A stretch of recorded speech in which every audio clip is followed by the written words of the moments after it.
that is like, okay, and this nigga can paint the pictures.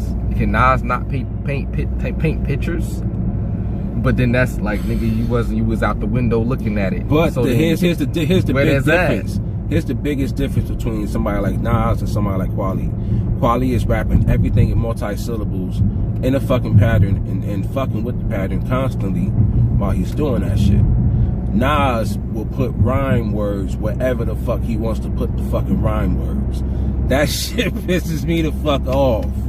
He's so fucking freeform. It's like you're not following. To me, you're not following the rules. When this whole fucking system of advanced rapping came about, I say Big Daddy Kane and Rakim. That's why I put them extra high on my list, because they started a precedent of shit that hadn't been done before. So they set the standard. Kweli, in my opinion, is more so paying attention to the rules that were set by Big Daddy Kane and Rakim. They set rules. You rapping multi-syllables, and here's your bar here and your bar here, and you play around within the pattern, within the scheme, but you stay in this box of delivery. Okay. Anything else is like a deviation from the shit. But I'm not going to sit here and say just because you deviate from that shit doesn't make you an artist. Being a rapper, being a rap artist is just the ability to paint pictures, regardless of how it is that you're painting it. If you say it's hot in here, take off your clothes, you're painting a picture for people to see it. Just make it visual enough for people to see it.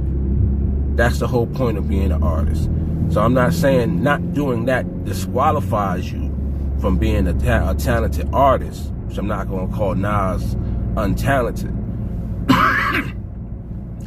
But the way I look at hip-hop is that the evolution of it is to pay attention to all the rules and all the precedents that were set beforehand.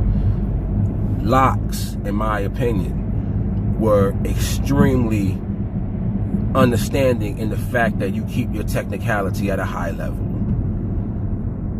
All of them, Jada, Styles, and Sheek, they understood regardless of what they rapped about, there's a certain standard of I rhyme in everything in multiple syllables, and I'm lining this shit up in a pattern and keeping it in a pattern. Doesn't matter what the fuck I'm talking about, I'ma always be technically sound. Locks, some of the most technically sounded niggas. All right, so what? They was extremely technically sound. So then we get into the discussion of one's interpretation of technical sound, because so you're saying you cannot Jada, look at Jada. No, so listen. you talking about Jada? No, listen. You cannot be technical sound and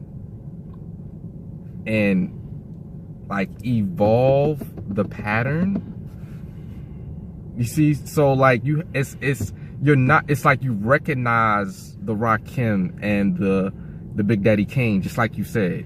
You recognize that, but like the one artist that comes to mind is Biggie.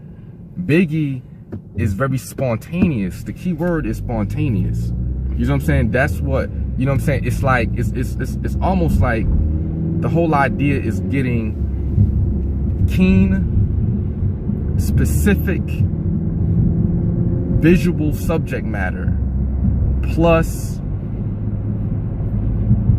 spontaneity. You know what I'm saying? That's what gets crowds. That's energy. That's metaphysical. You know what I'm saying? Everything falls in the box. You have your Rakim,